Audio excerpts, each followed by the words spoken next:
Praise the Lord. Welcome back to the channel. I name Jesus. దేవుని మహాకృపను బట్టి అందరూ క్షేమంగా ఉన్నారని ఆశిస్తూ ఉన్నాను. ఈ దినం దేవుని వాక్యం ఆదికాండం 13వ అధ్యాయం 14వ వచనం నుండి 15వ వచనం వరకు.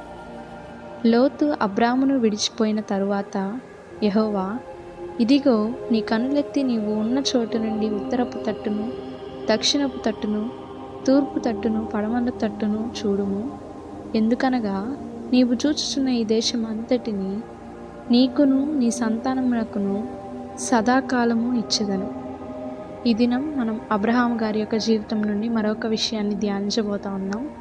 ఆయన జీవితం నుండి మరొక విషయం మనం ధ్యానించబోయే విషయం ఏమనగా, అబ్రహాము గారి జీవితం నుండి దేవుడు ఆయన చిత్తంలో లేనిది అనగా తన యొక్క సొంత కుటుంబమైన లోతు గారిని ఆయన యొక్క జీవితంలో నుండి దూరపరిచారు. ఆ దూరపరిచింది దేవుడు తనకి అబ్రహాం గారిని దగ్గర చేసుకోవడానికి మాత్రమే దూరపరిచారు. ఆ దూరపరిచినప్పుడు అబ్రహాం గారు దేవుణ్ణి తిరిగి ప్రశ్నించలేదు.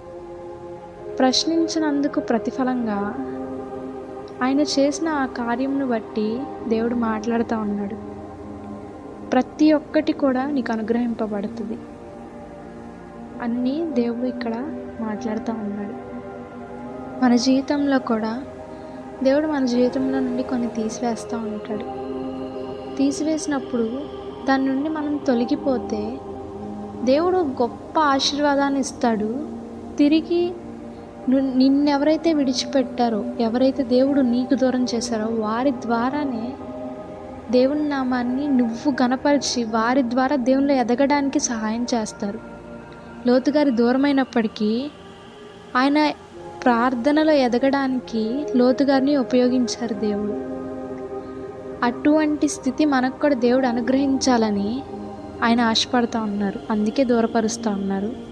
ఆయన దూషించక ఆయన చేసే క్రియల వైపు, ఆయన చిత్తం వైపు తలవంచాలని ఆశిస్తూ ఉన్నాను. ఈ కొద్ది మాటలు దేవుడు దీవించును గాక. Praise the lord.